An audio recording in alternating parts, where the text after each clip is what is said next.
Bartender Tom O'Ryan worked at a small pub on the outskirts of Dublin. Known to locals as the Devil's Cauldron, this place was famous for its dark, almost eerie interior walls adorned with old photographs and strange artifacts, and a ceiling decorated with heavy wooden beams.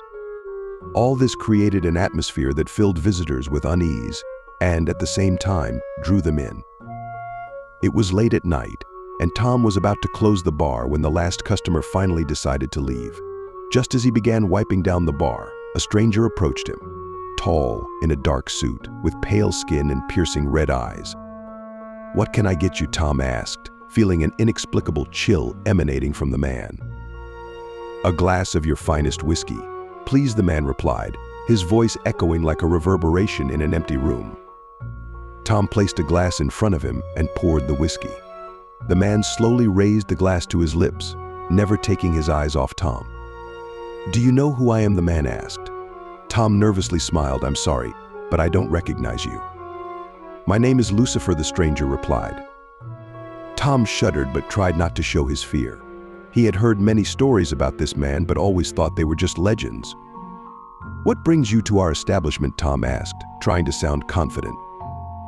"I'm here to make you an offer," Lucifer said, leaning closer. "You recently lost your daughter, didn't you?" Tom felt his heart stop in his chest. It was true. His daughter, Emily, had disappeared a few months ago, and all searches had been in vain. "What do you know about that?" Tom whispered, feeling a mix of anger and despair inside him.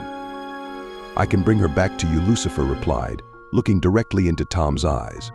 "But for that, you must give me your soul."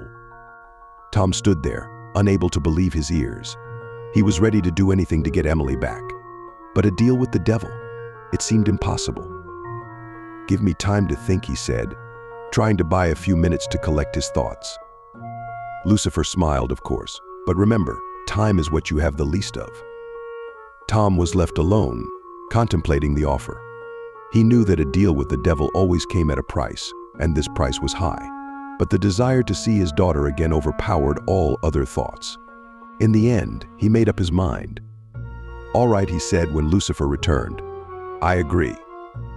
Lucifer pulled out a small parchment and a quill. "Sign here and your daughter will return to you." Tom, trembling, signed the agreement. As soon as he finished the last stroke, Emily appeared before him.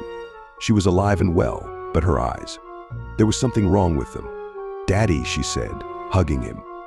Tom felt his heart fill with joy and simultaneously with a terrible foreboding. He turned to Lucifer, but he had already disappeared. The next few days passed in strange happiness. Tom savored every moment with his daughter but noticed odd things. She became silent, hardly spoke, and often sat staring into space. At night, Tom heard her whispering something unintelligible. One night, when he woke up from another whispering, Tom decided to go to Emily's room. He quietly climbed the stairs and opened her door.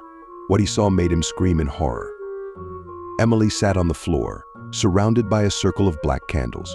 She was whispering ancient spells, and her eyes glowed with a red light. There was a terrifying smile on her face.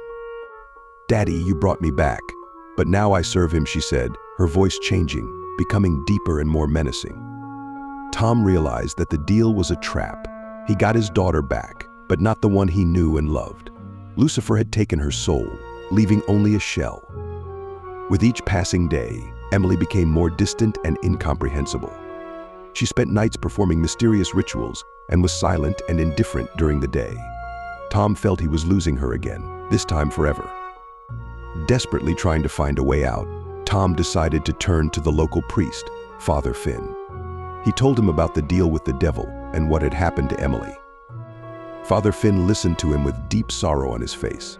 "You made a great mistake, Tom, but I will try to help you." They decided to perform an exorcism to return Emily's soul. After gathering all the necessary items, they headed to Tom's house. When they began the ritual, Emily woke up and started screaming in an inhuman voice. She struggled, trying to escape, but Father Finn held her firmly, reciting prayers. Gradually, her screams subsided, and she fainted. Tom ran to her, trying to wake her up. "Emily, sweetheart, can you hear me?" he asked, trembling with fear and hope.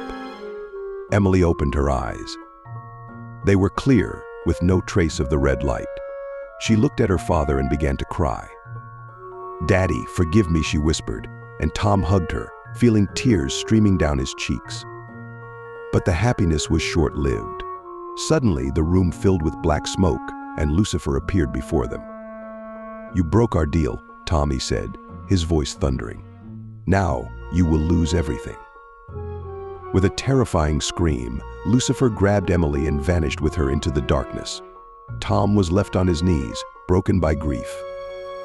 He knew he would never see his daughter again.